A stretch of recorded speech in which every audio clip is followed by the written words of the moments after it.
everyone. So the title of today's video is 3 Reasons Your Boundaries Aren't Working. So if you are someone who finds that your boundaries just aren't working, somehow people aren't listening, or you don't know what they are, or you don't feel respected, or boundaries are an issue for you, hopefully there will be some insights here for you. This is in preparation for October 1st. I'm having a boundaries intensive called None Shall Pass.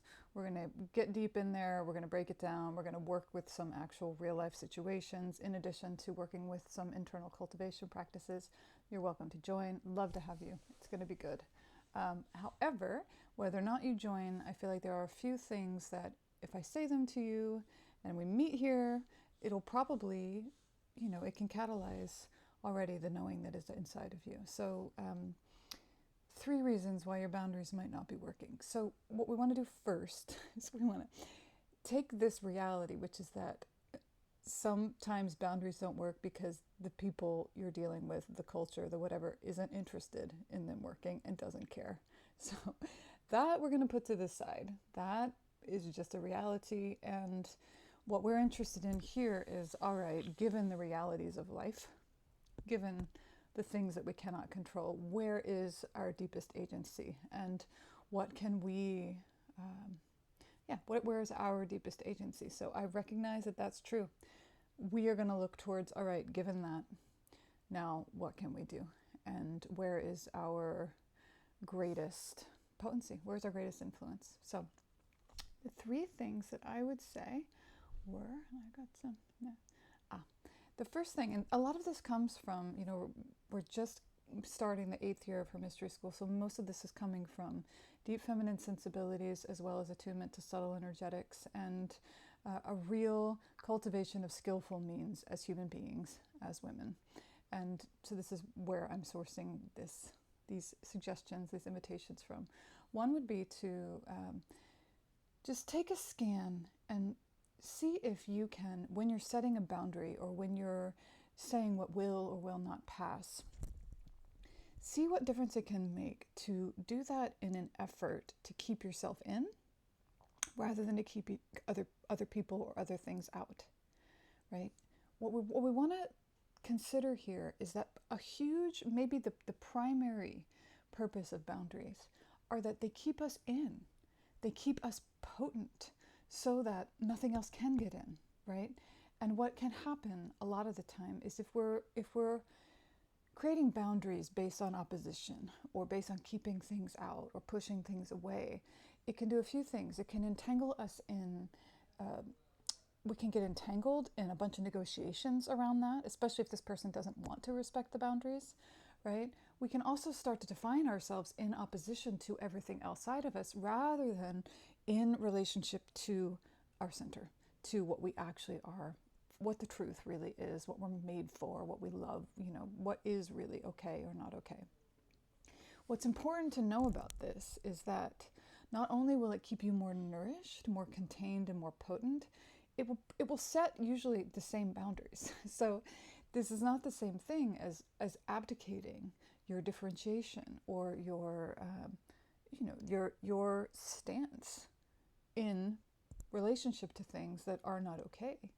It doesn't change anything. In fact, usually the boundaries end up being the same. The requests, the refusal of entry, the invitation in, all that usually stays the same, but the volition is different and your relationship to it is different.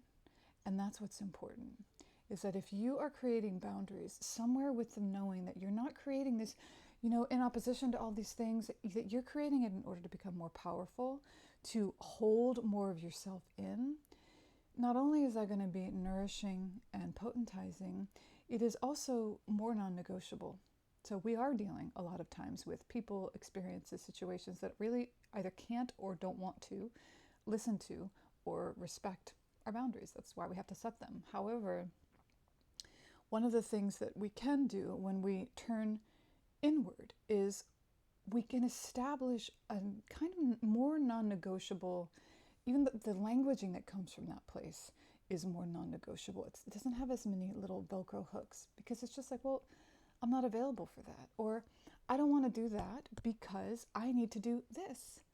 I'm choosing to I'm choosing this for myself. This is what I'm available for, this is what I'm not, rather than you're not allowed to do this, or I don't want this. It just it can pull us out of exhausting and often they're negotiations. And sure, we can get through them. However, wouldn't we prefer to just potentize and follow what we would like? So that would be one invitation I would have for you, is consider the difference between, and how you would language it, what it would feel like if you were saying, well, I'm going to keep myself in here. That's my volition. What does that mean? So that's one thought. The second reason I would say that boundaries often don't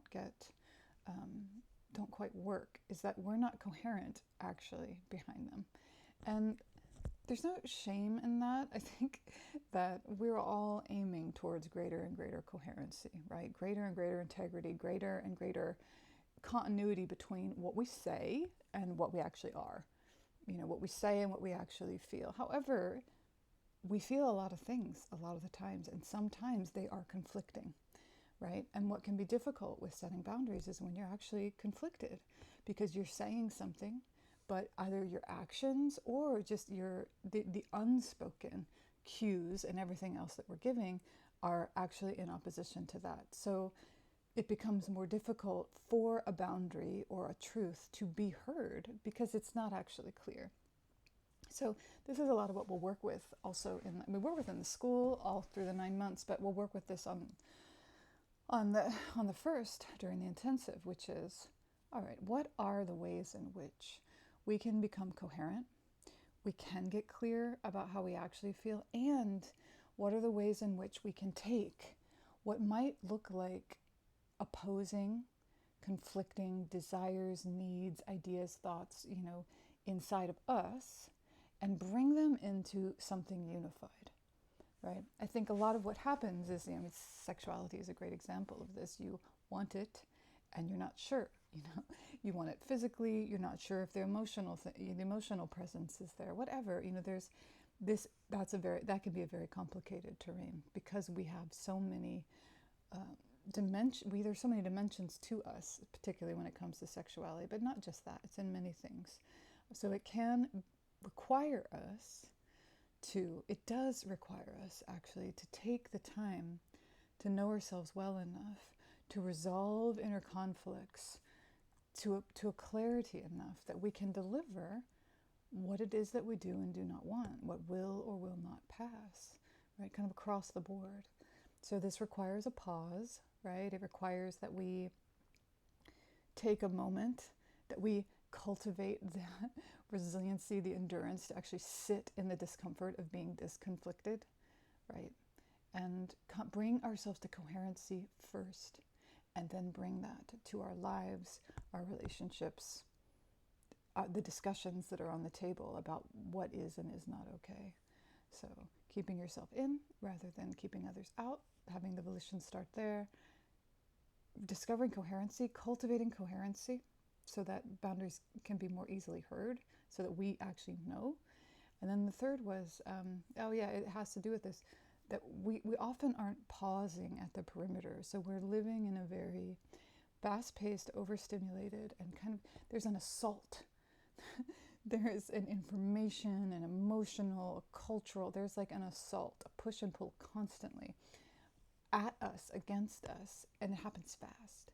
And so a lot of what we aren't doing, we aren't encouraged to do, or we haven't kind of cultivated the strength enough to do yet, is to find the moment of pause. There is that moment that is yours to choose whether or not you will let something into your mind, your heart, your body, your life, your finances, right? There are these moments, but we often rush right by them. And again, there's no shame in that. It's more just that we want to get to a place where we're more liberated, where we're making better decisions, right? We're on a growth curve. And what we want to develop together are skillful means in relationship to these things. Because, when you set the perimeter I mean, imagine if you can set the perimeter and you can set your boundaries and actually relax into them, knowing that they are just going to be, they just are what they are. You don't have to fight to uphold them anymore. Right? You don't have to battle a bunch of confusion to even know what they are. That we can get to a place where we just know ourselves and where we can say yes and we can say no. And there's not all this baggage or confusion or this avalanche of shoulds or pressures or confusions that buries that really simple instinctual voice in us that just says, yes, this can pass, and no, this can't. And this piece about the pause, I think, is really important, because if I look, and I have been looking, there are so many things that get into my world so fast, and they never belonged there in the first place.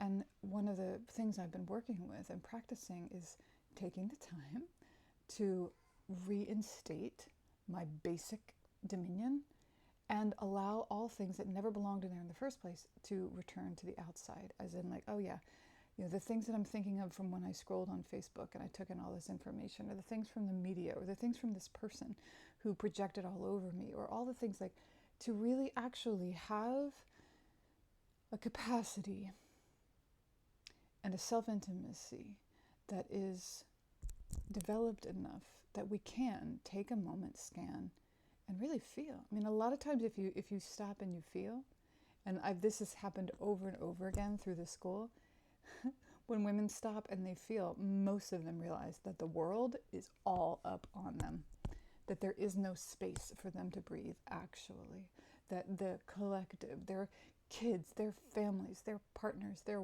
work, their past, their future, everything is up on them. And so we want to gradually get better and better. And this is like toning a muscle, right? And this is a lot of what we're going to work with in these sensibilities and this actual doing of this, to work with this on an internal level, to cultivate it in awareness and in embodied experience, and then to look at how that then reflects into choices in the actual outside world. Oh, what are you going to choose now? What are you going to say to this person, and in what way? Right? This is a lot of what we do in the school, and what we want to do when we're cultivating deep feminine sensibilities and skillful means is that we want to know that we can develop and be so resourced in the hidden sacred in our internal world and in the subtlety of our own beings and our knowing. And that can be that can be powerful in and of itself, but that it's not just that we reflect that out into literal choices, literal changes, and really clear practical guidance moment to moment of what needs to happen, what we need to do, what's the right choice. So those are 3 things that I would offer, both from my experience and also just from being with so many women in the school, that what I would want for you is just that, is this sense of ease, of like resting into boundaries, resting into that which holds you, that which will inform the world about what will and will not pass, so that there is a certain amount of nurturance, nourishment, and resting into power, resting into your authority, rather than fighting so hard for it all the time. There's a lot of things and people and movements that want your attention and want your allegiance, and they're not really looking out for your best interest. We need to do that for ourselves. So that's what I offer you here. Consider what it would be to keep yourself in rather than to keep something else out. How would that change things? Consider. Be honest. It's okay. We're here with you. We're all doing it. Are you coherent? Do you actually have really mixed feelings about this boundary? Are you actually sending mixed signals? All right. Just consider it and see if you can come into coherency, however you do that. We're going to do that in the workshop. We do that through the school. I don't know. Maybe you have your own ways, but getting lined up behind what you say and what you choose. And then finally, really starting to perforate and penetrate your life with the pause. This pause that is your birthright, to say, oh, that's right, nothing gets in unless I've invited it, nothing gets in unless I invite it. So that means either my invitation or my refusal of entry is the first meeting place between me and anything else, right? So I offer that to you. I hope I hope it's helpful. If you want to join me, you can. I'll put the link below. It's October 1st. We're going to be together for, I think, 2.5 hours. We're going to go deep into all of this and really take our lives. Come to the deep well together, consider some things, do some practices, work it out, and then return to our lives with greater wisdom, better choices, right? And insights that are going to serve us for the rest of our lives. So, love to see you. I wish you all so well. Blessed be.